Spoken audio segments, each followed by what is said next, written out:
Hi, Founder fans. Jason here. I'm on. You just saw me crack my neck. Hi, Founder fans. Jason here. I apologize for sometimes going live is tough.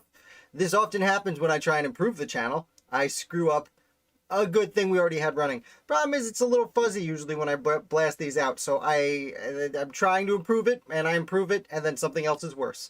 Obviously, that's precisely what's gone down today. That being said, I put everything back to where it usually is, so we should be A-okay for the remainder of this particular discussion. So, try again.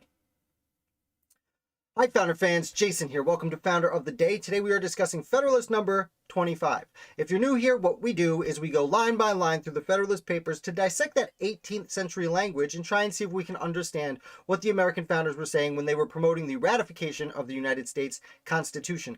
As a reminder, in Federalist 23 and 24, Alexander Hamilton was very specifically arguing for a standing army. I know that is hard to believe to many people nowadays, but that is what he was doing. So we're going to bounce over here to the other screen, and we're going to take a nice look.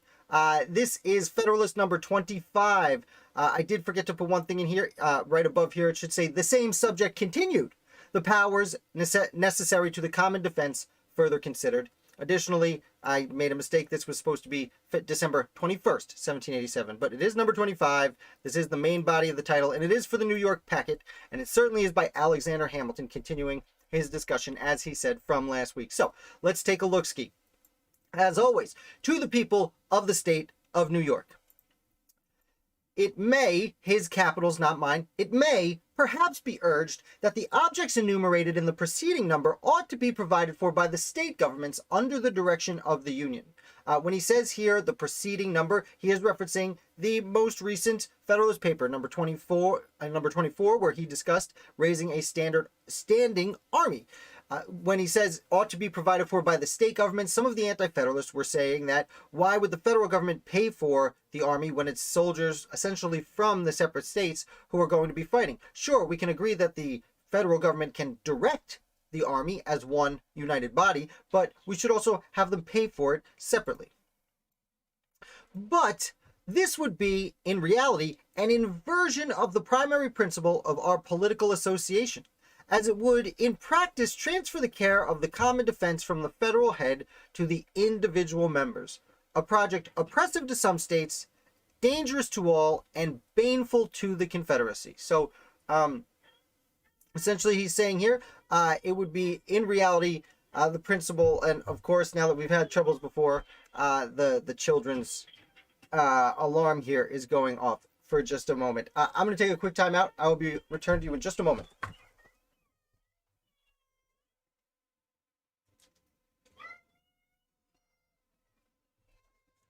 When it rains, it pours, Founders fans. You see, this thing is a baby monitor that I shut off twice, and it still decided to turn on. Additionally, it's telling me that the bit rate is terrible for this live feed again, so it must just be the internet today. We're going to carry on. I do appreciate your patience, especially you, Nick, who has stuck with me this whole time. Let's continue. This would be, in reality, an inversion of the primary principle of our political association, as it would in practice transfer the care of the common defense from the federal head to the individual members. So essentially, instead of having the federal government take care of this, no, it's the opposite of what Hamilton has in number 23 said was the first principle of the Constitution.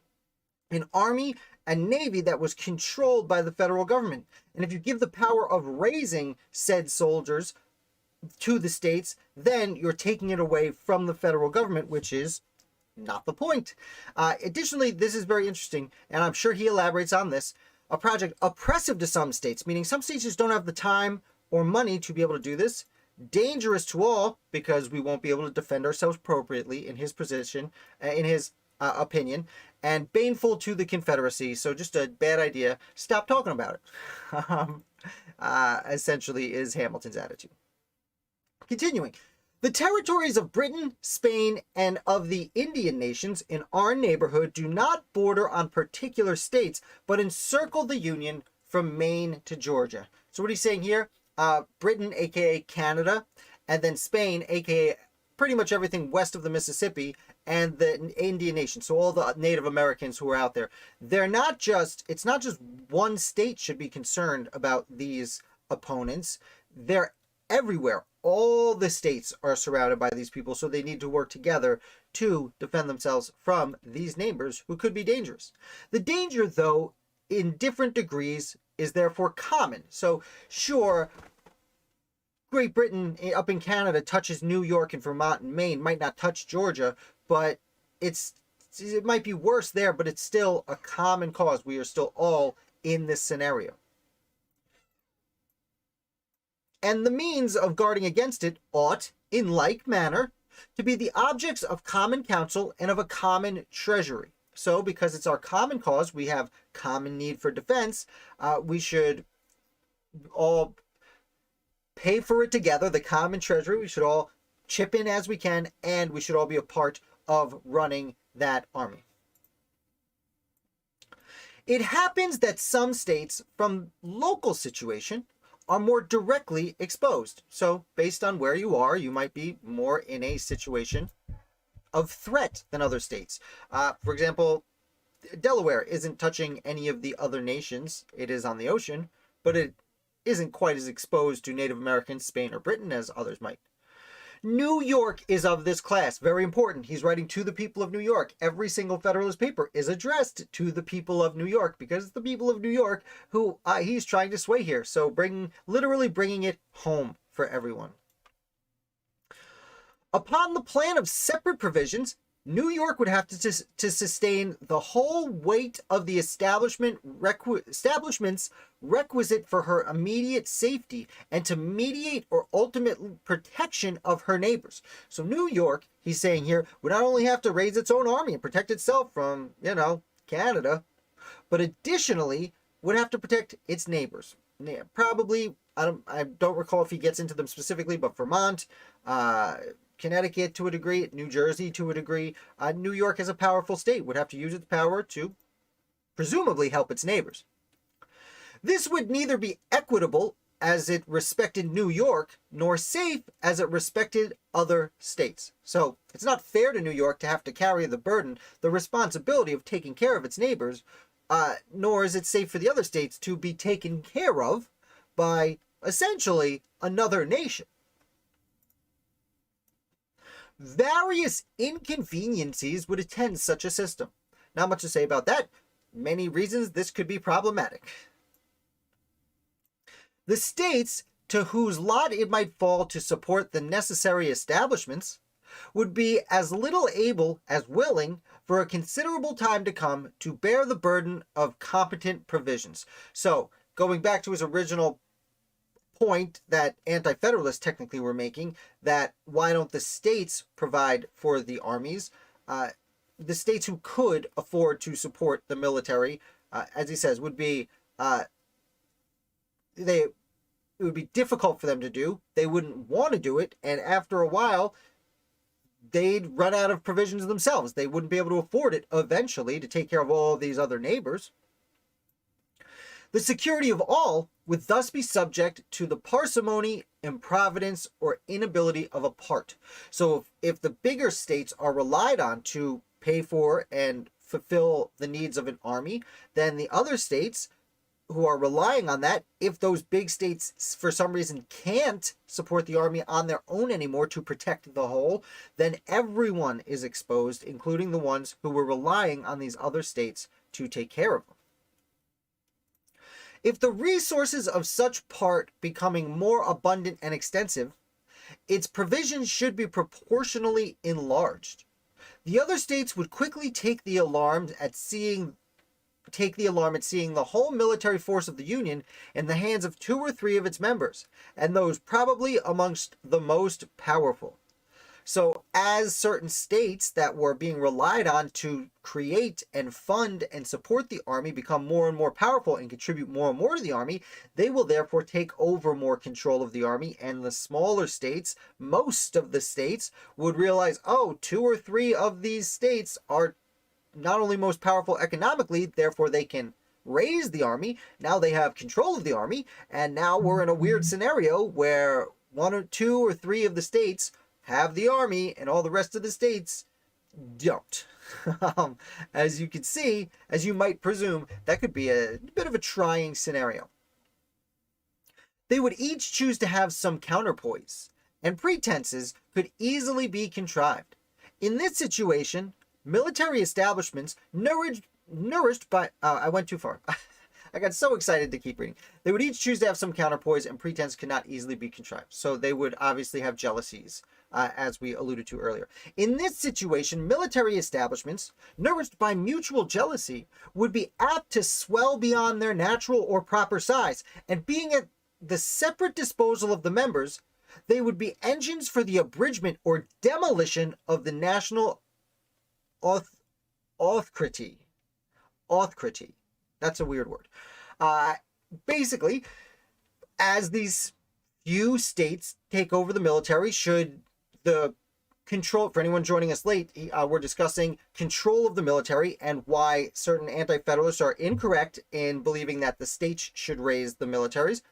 As certain states have really big militaries and have way more say in these militaries, it's going to not only make the smaller states that are not really involved in the military feel left out, it's going to make them frightened, and it's going to cause problems within the union.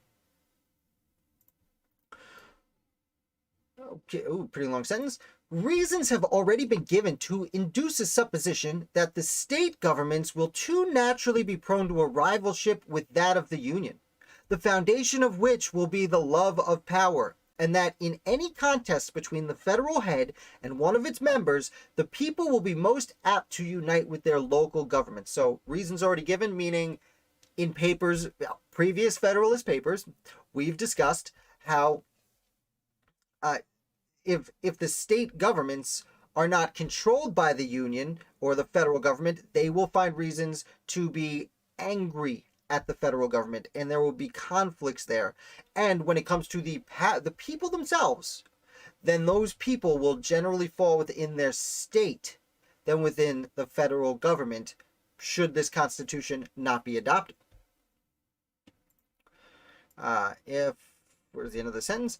If, in addition to this immense advantage, the ambition of the members should be stimulated by the separate and independent possessions of military forces, it would afford too strong a temptation and too great a facility to them to make enterprises upon, and finally to subvert, the constitutional authority of the Union. So, as issues and disagreements between states and the federal government arise, with the people supporting their states more than the federal government, if we're in a situation where the federal army is reliant on certain powerful states, it will make those states and the leaders of those separate states more eager to essentially declare, if not declare war, at least throw off the authority of the federal government.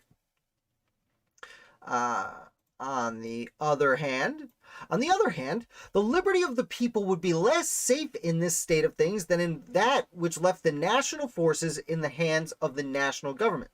So your freedoms will be more at risk in this situation than if we just had a constitution where the federal government, or national government, as he says, had control of the army. As far as an army may be considered as a dangerous weapon of power, it had better be in those hands of which the people are most likely to be jealous than those who they are least likely to be jealous. That's an interesting statement. He's saying here that since an army is dangerous and has so much power, it's better for it to be controlled of the people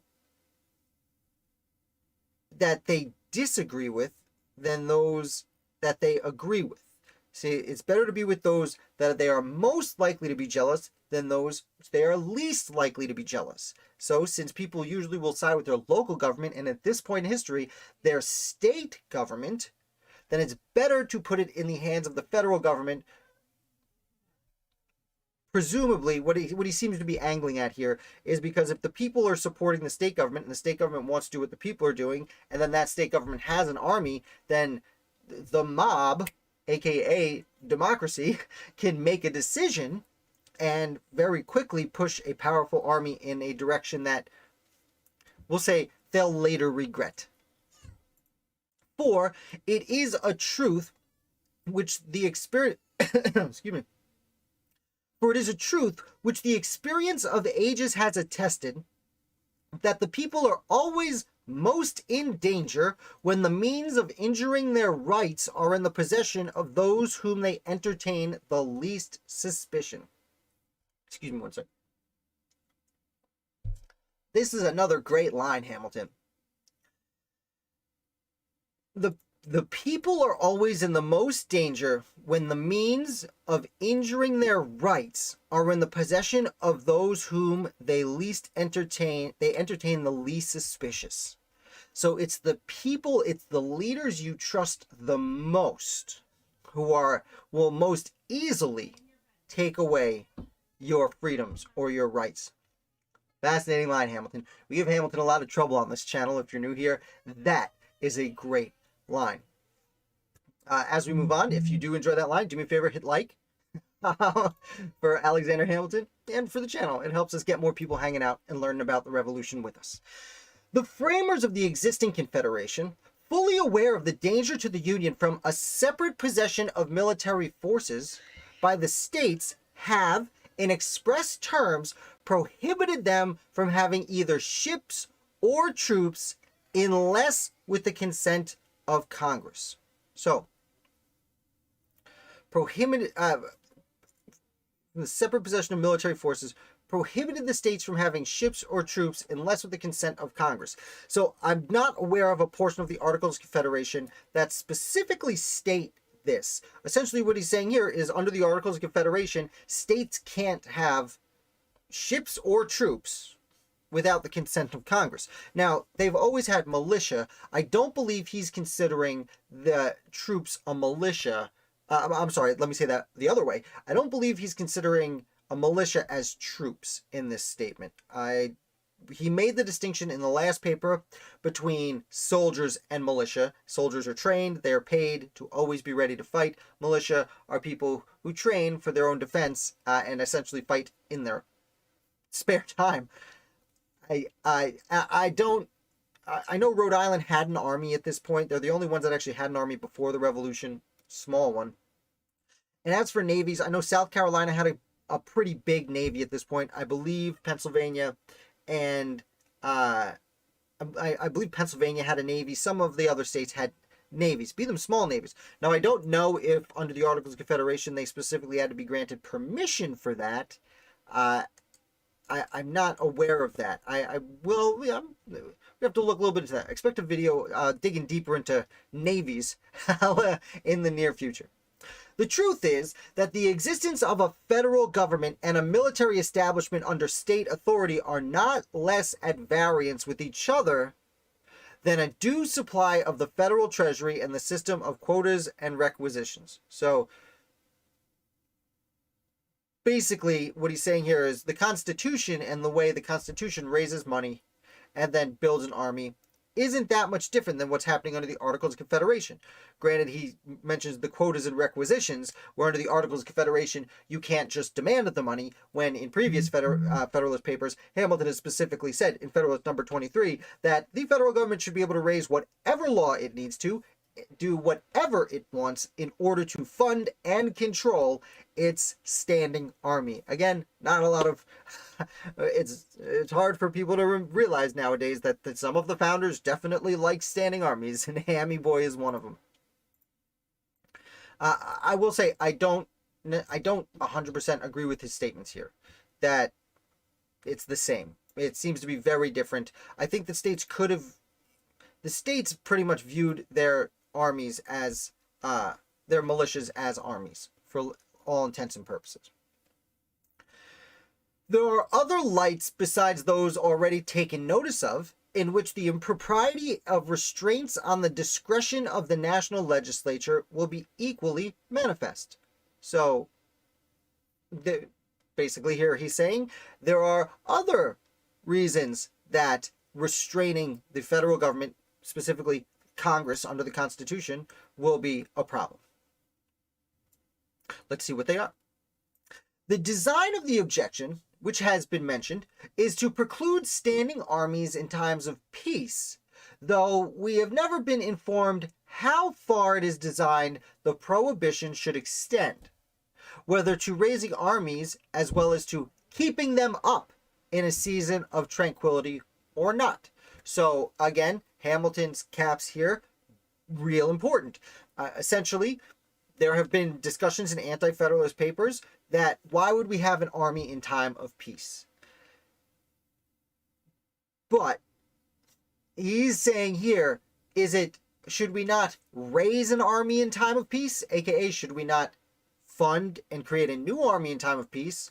Or can we raise them beforehand and then keep them in time of peace if we already had them in the first place? So if we're at war, everyone agrees you raise an army when you're at war, but then when peace comes, can we keep it? An interesting way around it. If it be confined to the latter, it will have no precise signification, and it will be ineffectual for the purpose intended. So the second part, if we just keep them, who cares? It's pointless, essentially, is what he's saying. I think he means the former here. This seems to be a little bit of a typo. But either way, because here he talks about the latter. When armies are once raised, what shall be denomination keeping them up, contrary to the sense of the Constitution? What shall be defined as keeping them up as opposed to the Constitution? I see some here. Great line about who is most likely to infringe on rights. I agree, Troy. I totally agree. Okay, so kind of like I said, okay, Hamilton's going to ask himself some questions here, as he likes to do.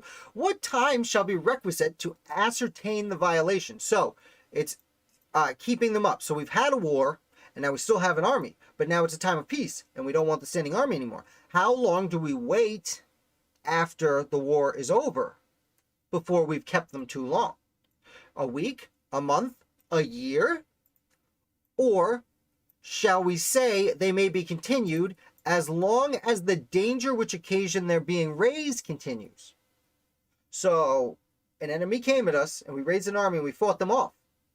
But, yeah, British are still up in Canada. They could come back at any time. Should we get rid of the army, or do we wait until Britain's left Canada? This would be to admit that they might be kept up in time of peace against threatening or impending danger, which would be at once to deviate from the literal meaning of the prohibition and to introduce an extensive latitude of construction. So here, this is the first time we've had this phrase come up in the Federalist Papers, and this becomes a very, very important phrase throughout all of American history. Construction. An extensive latitude of construction, aka, as we say today, and as they started to say not long after this, do we believe in strict construction of the Constitution or a loose interpretation of the Constitution? Now, Hamilton ends up taking a little bit liberally. Thomas Jefferson would go on to claim to be a strict constructionist, though he does that Louisiana Purchase thing, which is questionable. Arguably the right decision, not for us to really determine here, but not necessarily a strict interpretation of what's going on. Though Louisiana Purchase was technically a treaty, and part of the treaty was, we'll give you some money as a friend, and you're going to give us some land as a friend. It wasn't really a purchase, but I digress. So what he's saying here is, if we are in this situation where the war is over, but we still have the army, how long do we keep them? And if we keep them for 1 second too long, we now have deviated from our definition. Very interesting. Who shall judge of the countenance of danger? So who gets to determine if the war is over or not, if we're still at a threat? I mean, the Continental Congress? This must undoubtedly be submitted to the national government.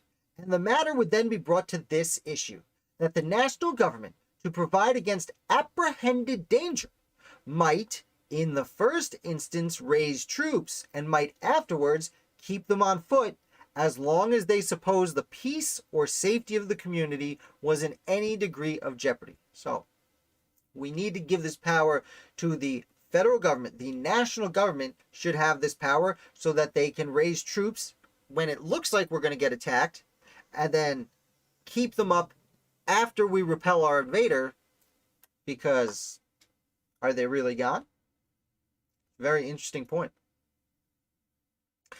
It is easy to perceive that a discretion so latitudinary as this would be afforded. Latitudinary. Killing it, Hamilton. Latitudinary. Anyway, sometimes I get thrown off by the awesome words. It is easy to perceive that a discretion so latitudinary as this would afford ample room for eluding the force of the provision. So any regular person can see that in this scenario, where we're not sure if the threat's really over or not, it seems like it's time of peace, but that war can start at any second again. Should we have the army standing there? Should we keep them up? Let's see. The supposed utility of a provision of this kind can only be founded on the supposed probability, or at least possibility, of a combination between the executive and the legislative in some scheme of usurpation.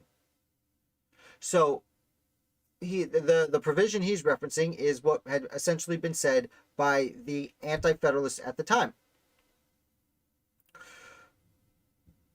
What the fear is, sorry, I couldn't get it out there. Easy for me to say. The fear was at the time that a standing army would lead to tyranny. That the executive could take the standing army that they were executing and do whatever they want to destroy the liberty of certain states.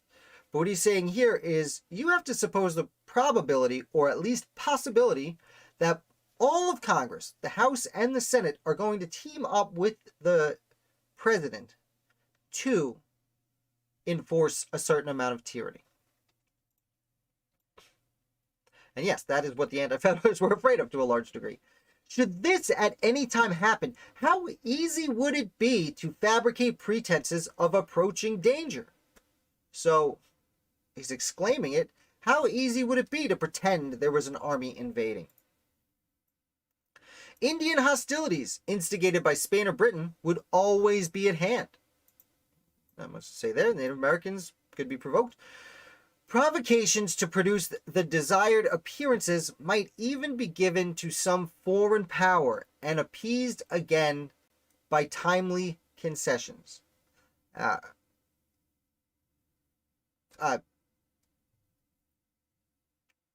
So if they put through, I'm in a little bit of a loss for words right now because he's arguing how easy it actually would be to essentially do a false flag, like pretend that there was an invasion.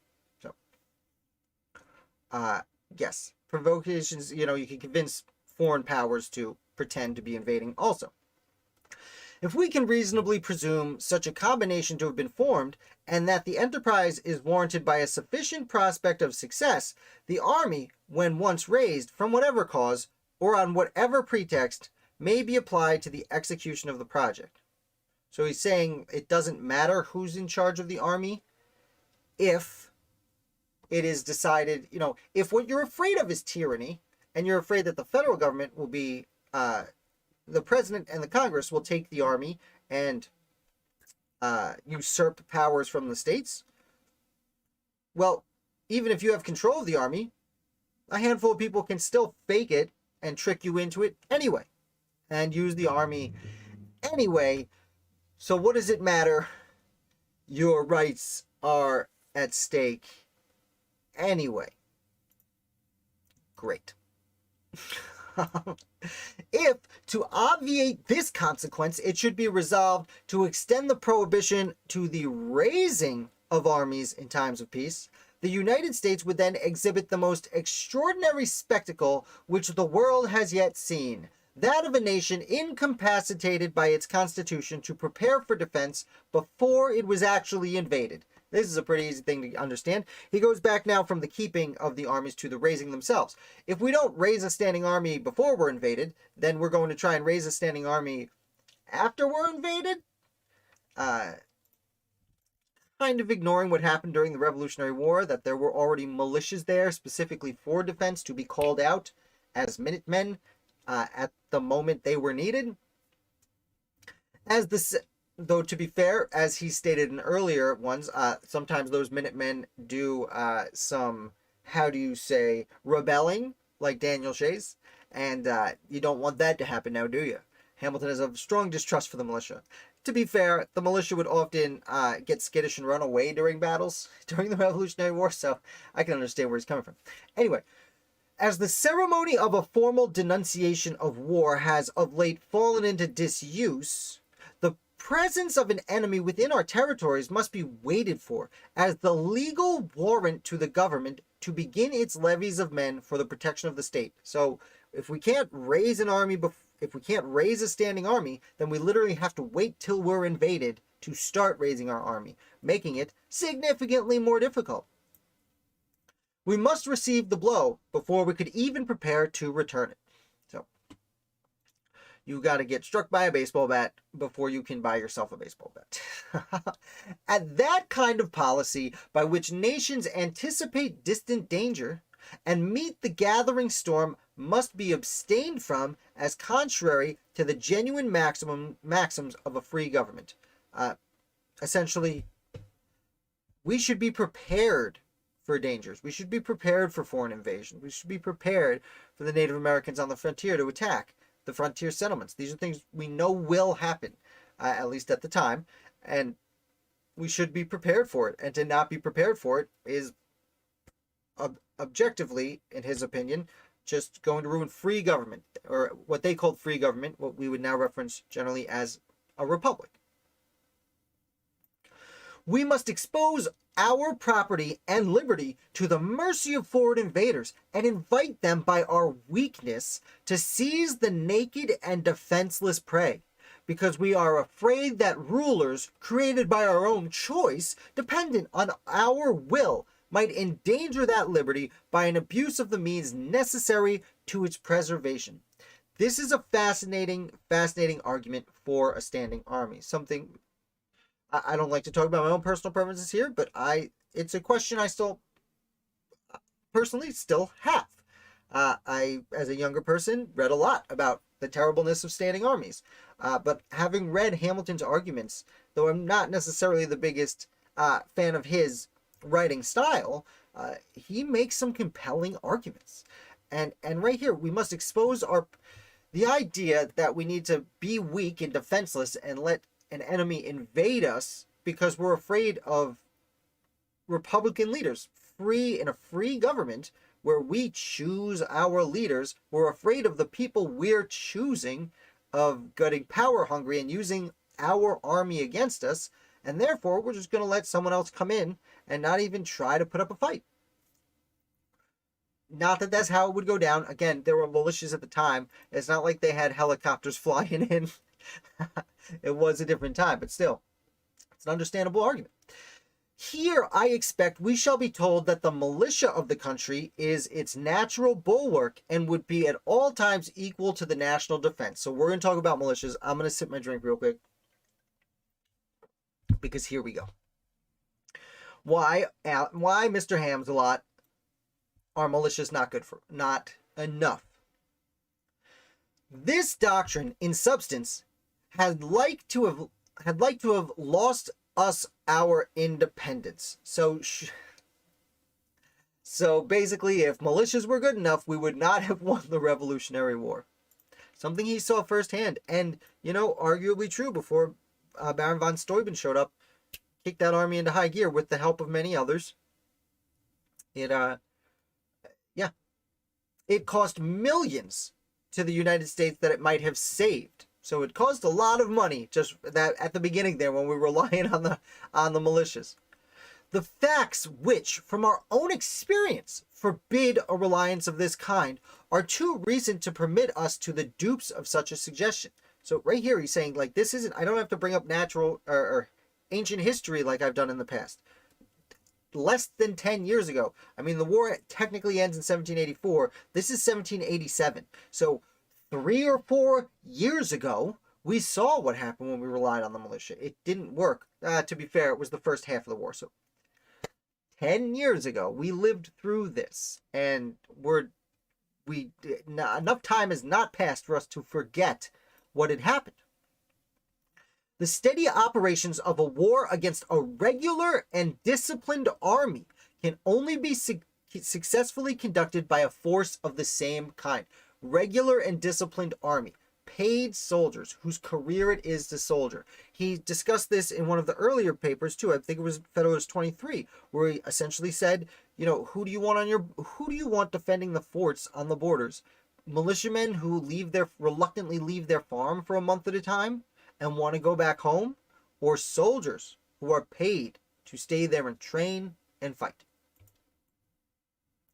Considerations of economy, not less than of stability and vigor, confirm this position. So, both financially and soldierly, if that's a word, we understand this to be true. The American militia, in the course of the late war, have, by their valor, on numerous occasions erected eternal monuments to their fame. But the bravest of them feel and know that the liberty of their country could not have been established by their efforts alone, however great and valuable they were. He knows this is propaganda, as I always say. He understands that certain members of the militia, specifically certain generals and colonels of the militia, would be elected to the ratification convention. He doesn't want to just simply talk trash about the militia. He wants to win votes here. So he says how awesome they were. They have, by their valor, on numerous occasions, proved they are heroes. But he says, even the bravest of them, even the ones in the thick of the poo, they know that the militia alone would not have won this war had they not von Steubened up at Valley Forge. War, like most other things, is a science to be acquired and perfected by diligence, by perseverance, by time, and by practice. You don't just win wars, you need to train to be a soldier. If you want to beat the British Army, if you want to beat the Spanish Army or the French Army, if you want to beat an army, you need an army. All violent policy, as it is contrary to the natural and experienced course of human affairs, defeats itself. Violent policy, I guess war policies defeat themselves, as is contrary to the human experience. Interesting. Pennsylvania, at this instant, affords an example of the truth of this remark. Okay. The Bill of Rights of that state declares that standing armies are dangerous to liberty and ought not to be kept up in time of peace. Pennsylvania, nevertheless, in a time of profound peace, from the existence of partial disorders in one or two of her counties, has resolved to raise a body of troops, and in all probability will keep them up as long as there any appearance of danger to the public peace. At the time, Pennsylvania had some unhappy soldiers, as we discussed. Much like Shays' Rebellion is the most famous rebellion at the time, but the similar things were happening in the post-war recession of these separate states throughout many states. And New Hampshire, Pennsylvania, a half dozen of states had certain uprisings that weren't quite as famous as Shays' Rebellion, but were significant. Now, he says here, Pennsylvania, the Bill of Rights of the state of Pennsylvania says, standing armies shall not be brought up in times of peace. But there was a little bit of insurrecting going on in certain counties, just a few counties, and they brought up a standing army. And he's saying here, you think they're just going to get rid of their standing army now that it looks like things are done, or do you think they're going to keep that standing army around until everything's settled? Once power is taken, very rarely is it ceded gracefully. The conduct of Massachusetts affords a lesson on the same subject, though on different grounds. So he's about to talk about Shays' Rebellion. That state, without waiting for the sanction of Congress, as the Articles of Confederation require, was compelled to raise troops to quell a domestic insurrection, and still keeps a corps in payment to prevent a revival of the spirit of revolt. So Massachusetts, as he's pointed out in earlier Federalist papers, did what the states did, just ignored the rules of the Continental Congress, a major complaint of Hamilton's. They raised troops to prevent a domestic insurrection and still keeps a corps in pay to prevent a revival of Shays' Rebellion. Now, those troops were... So those were mostly technically militiamen who were raised in Shays' Rebellion. Some of them were kept around kind of as soldiers, as he's saying. To be fair, most of Shays' rebels were former militiamen, actually former Continental Army soldiers, many of whom had also served in the militia. So essentially the problem with Shays' Rebellion, which I believe Hamilton's alluding to here, is the state had to raise militia to fight revolting militia. And the militia usually are friendly with each other and don't like suppressing each other. So one of the tactics they used was to pay the raised militia as if they were a bit of an army to help sway their decisions. Also, most of Shays' rebels were in western Massachusetts, who were upset at what was happening over in the elite city in Boston on the coast. And most of the troops that were raised in Shays' Rebellion, to my understanding, were from that area as well, because they weren't in revolt. Oakley-doo. Okay, is this a pretty long... Hey, Alex, just in time. Thanks for coming. I think we're getting to a really long sentence. Let's see. The particular Constitution of Massachusetts opposed no obstacle to the measure, but the instance is still of use to instruct us that the cases are likely to occur under our government as well as under those of other nations, which will sometimes render a military force in time of peace essential to the security of society, and that it is therefore improper in this respect to control the legislative discretion. It was shorter than I went too far. So, sometimes you need an army, essentially is what it's saying here. Sometimes you need an army, and you're going to need to get it however you get it. And obviously, according to Hamilton, raising them at the last minute isn't necessarily the way to go about it, even when you're suppressing internal insurrections.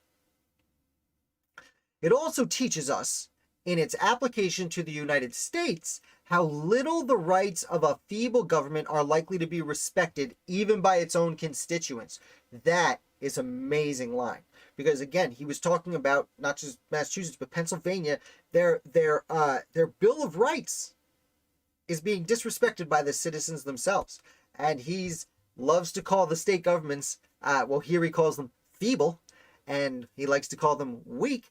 And it's a fair enough point that if it is not a strong enough government, the people will just say, forget it, and not pay attention. And even worse, the governments themselves might ignore the Bill of Rights. And it teaches us, in addition to the rest, how unequal parchment provisions are to a struggle with public necessity. So, unequal parchment provision. I'm not sure what he means by parchment provisions. I guess written down in constitutions. It teaches us how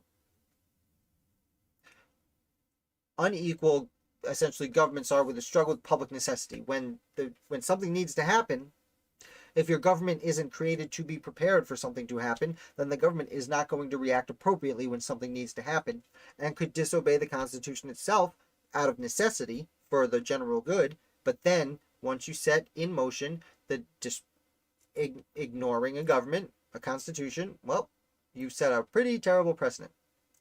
And we're going to go back to some of James Madison's from like numbers, I think it's like 12, 13, 14, maybe 17, where we were doing our ancient history lesson. So let's go back to it, and I'm going to have trouble pronouncing some of these old-timey names. 18th century language I could primarily handle. Ancient Greek, not so much. It was a fundamental maxim of the Lacedaemonian Commonwealth that the post of admiral should not be conferred twice on the same person. So you shouldn't have control of whatever, whatever the position of admiral is. I guess you shouldn't be president 2 times in a row. The Peloponnesian Confederates, having suffered a severe defeat at sea from the Athenians, demanded Lysander, who had before served with success in that capacity, to command the combined fleets. So, what he meant by twice, what they were saying by shouldn't be twice appointed, the Lysander was put in charge of both Peloponnesian and Athenian navies. The Lacedaemonians, to gratify their allies and yet preserve the semblance of an adherence to their ancient institutions, had recourse to the flimsy subterfuge of investing Lysander with the real power of an admiral under the nominal title of vice admiral. So, to make sure their friends weren't angry, the Lacedaemonians said Lysander's just a vice admiral, but he had the power. I hate going here, but in a fashion, it kind of sounds like what happened in Weimar Germany just before things got a little crazy in the 1930s over there, where a certain Adolf was technically chancellor. He was technically number 2 to President is it Hindenburg, but he had all the real power, and that is what he's saying here. Is it's as if that certain Adolf was not only had the real power of Germany as vice admiral, but was king of France when he was given those powers, essentially. I've gotten real off the rails with this reference. As soon as I realized who I was referencing, I was like, this is not a good idea. Sorry guys, back on track. This instance is selected from among a multitude that might be cited to confirm the truth already advanced and illustrated by domestic examples, which is that nations pay little regard to rulers and maxims calculated in their very nature to run counter to the necessities of society. So essentially, when rules are made that are completely opposite from what the people want and what needs to happen, everyone's going to ignore it. Interested to see exactly where he's going with this. Wise politicians will be cautious about fettering the government with restrictions that cannot be observed, because they know that every breach of the fundamental laws, though dictated by necessity, impairs that sacred reverence which ought to be maintained in the breast of rulers towards the constitution of a country, and forms a precedent for other breaches where the same plea of necessity does not exist at all, or is less urgent and palpable. Publius. So, what he's saying at the end here, essentially, is that when you make rules that don't fit into the general scheme of things, hi TJ, you are just in time for the end. When you make rules that just don't fit into the general scheme of things, that don't really make any sense, people are going to ignore it. When you make rules that just can't be observed, people have to ignore it, and precedent for other breaches were the same. So yes, so once you make certain rules that people have to ignore because they're just the opposite of logical, people become accustomed to ignoring the rules. And once you become accustomed to ignoring the rules or laws of your government, then the government slowly loses its power, which he doesn't say outright here, but itself is a very dangerous thing, because you do want, in my opinion, I guess, in Hamilton's opinion, a government of some nature. And the whole point of having a government is to have certain rules that people obey and respect. And the less respect people have for those laws, the more the government loses control, and the more you descend into lowercase anarchy and lack of control. And that's when dangerous things can really happen. Publius. And with that, guys, thank you for coming. I apologize, we had a little bit of technical difficulties at the beginning there. Tried to improve the quality of the video. Instead, I made it not work at all. So much for trying. as a brief wrap up, in this particular discussion, Federalist number 25, Alexander Hamilton essentially goes through, tries to counteract some anti-Federalist arguments about putting the power of raising the armies in the hands of the individual states. He just points out that that's going to cause jealousies between the states. Certain states will take on the most responsibility and therefore take the most control, and the smaller states, less powerful states, will end up relying on the protection of 2 or 3 states. And once people are protecting their neighbors with an army, they're the ones in charge. And if the situation ever arises that people cannot afford to, or particular states can no longer afford to protect themselves, let alone their neighbors, that can be a very dangerous situation. He then goes on to the definitions between raising an army and keeping up an army. Says, more or less, we all agree that when there's a war, you can raise an army, but after the war's over, how do you know when to get rid of it? How long do you keep it for?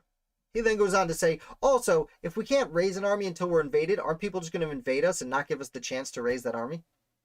He then goes on kind of a weird tangent at the end there, talking about more or less what we were just saying, breaking rules. If you make rules that just don't work, then people are going to ignore it. They won't have a choice but to ignore it. And once they start ignoring rules, all hell breaks loose. So that's pretty much it. Troy, like the line about feeble government having rights is interesting. Yeah, Troy. I know, it's funny. Like, I understand, Troy. Many of you may also be on this line, but I believe Troy is likes the Anti-Federalists a good deal, as do I, and that's what's interesting about it. And what's really interesting about some of these papers by Hamilton is a lot of long-held beliefs for me personally, and I know for a lot of Americans, when it comes to standing army. You read through this, and these 3 papers so far, at least, and from my memory throughout the Federalist collection, when it comes to Hamilton's writings, these are the 3 most thought-provoking and important to me. These arguments for a standing army, because as the Anti-Federalists argue, and in a way, as Hamilton acknowledges in this very paper, a standing army can be a very dangerous thing if put in the wrong hands. He will go on to argue why, and has a little bit argued, why the federal government is the best bastion for holding on to this particular power. Because although the Anti-Federalists argue it's remote and out of the control of the people, in a fashion, Hamilton argues that that's kind of the point, is that it won't be done flippantly. It will need the input of representatives of all the 13 states to make decisions. Now, again, we need to take this in an 18th century light, avoiding modern politics and what may or may not be happening over the last, let's say, century. But he puts up some arguments, despite him being kind of a jerk when he writes sometimes. He can be kind of aggressive. He puts up some really interesting arguments here as to why having an army ready to go might not be the worst idea. Troy saying, Hamilton convinced me a standing army is necessary, but he and I would disagree as to size. Yeah, well, Hammy and I would disagree on a lot of things, I would imagine. I do like to say, people like to throw out the oh, what if the founders were alive today? What would they think? Most founders would be like, cell phones. Alexander Hamilton, I am convinced, would show up in New York today and be like, nice, it worked out exactly right. Wow, this is exactly what I was talking about. Literally everything is right. And in modern America, where polls seem to demonstrate most people don't think what's happening is perfect, Hamilton would be like, yes, this is good. Donald Trump, Joe Biden, perfect. So that is largely my opinion, but you've seen me studying Hamilton here firsthand. That seems to be my understanding of how Hamilton feels. I'll remind you, this is a guy who wrote these papers to get the Constitution pushed through, takes over the Treasury Department, consumes all this debt, and then quits his job to go start 2 banks, which are 2 of the first 3 banks, on the stock exchange in New York that he started. So, anyway, no, Nick, I disagree when it comes to Hamilton and the debt. Hamilton argued for debt. I believe we are going to get into those in future Federalist papers. Alexander Hamilton wanted a national debt because he thought that was the only way to build credit. A national debt this large, well, truth be told, we're talking in trillions now, and not only technically a trillion is a number that our human mind can't actually comprehend. But it's literally that big. But Hamilton he wouldn't be able to comprehend it either. But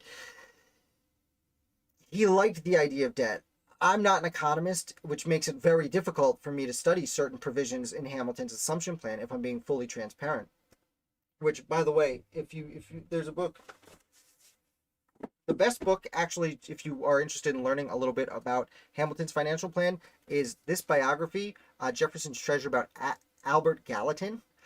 Gallatin ends up taking over as Thomas Jefferson and then into the Madison administration for like 10 years, Secretary of the Treasury, essentially take over Hamilton's position. And when they could not, Gallatin was put into place by Jefferson because Gallatin is one of the few founders who could actually understand Hamilton's financial plan. And then when Gallatin gets in as Secretary of Treasury, he tells Jefferson, you can't undo it. It's done. And like literally, we still are living under Hamilton's financial plan today.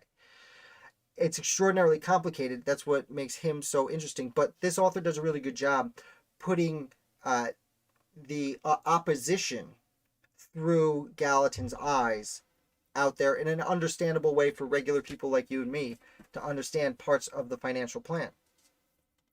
That being said, the ideas of debt and deficit spending are extraordinarily complicated. It's not really something I'm comfortable elaborating too much on, but the idea of deficit spending doesn't necessarily mean you're taking more debt, and that was something Hamilton wanted. You're getting credit, but you're not taking out debt. I know that sounds backwards and stupid, and it kind of is, but you know what? I'm going to be starting a new interview soon. Maybe I will reach out to people who are more economists than historian, who might be able to elaborate on Hamilton's plan for us a little bit.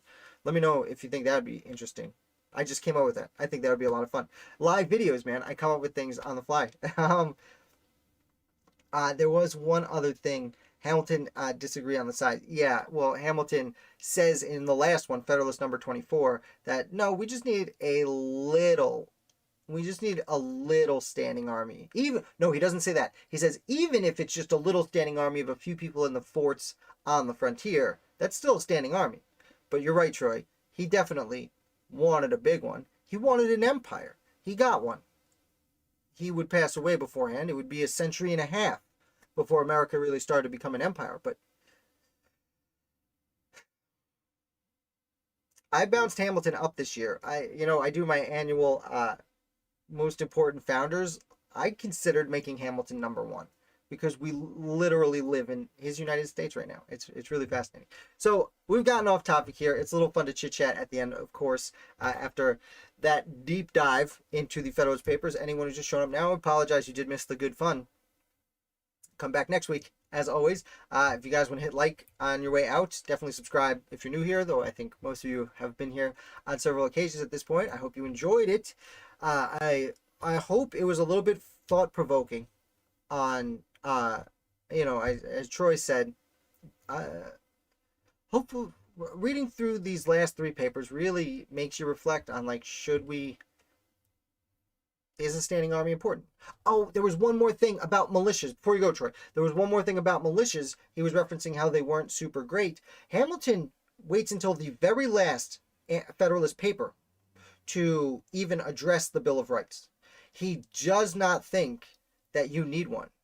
And he does not like standing armies. Now, again, the Second Amendment, I'm not going to get into that, really, but it does say it's not just the right to bear arms should not be infringed. A standing army being necessary to the security of a free people. Now, I'm not going to get into the debate about whether or not that matters to right to bear arms. But the point is they put it in there. They put it in there for a reason.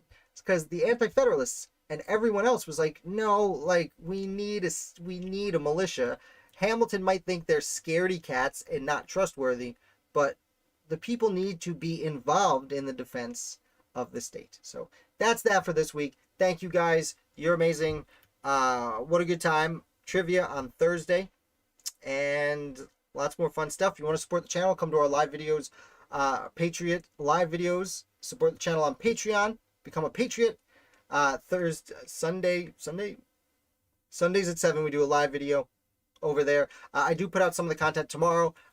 This week we did the Stockton Boudin No family connection, and it's fun. So you're gonna see there's gonna be a lengthy clip of that coming out tomorrow afternoon. So hopefully you enjoy that.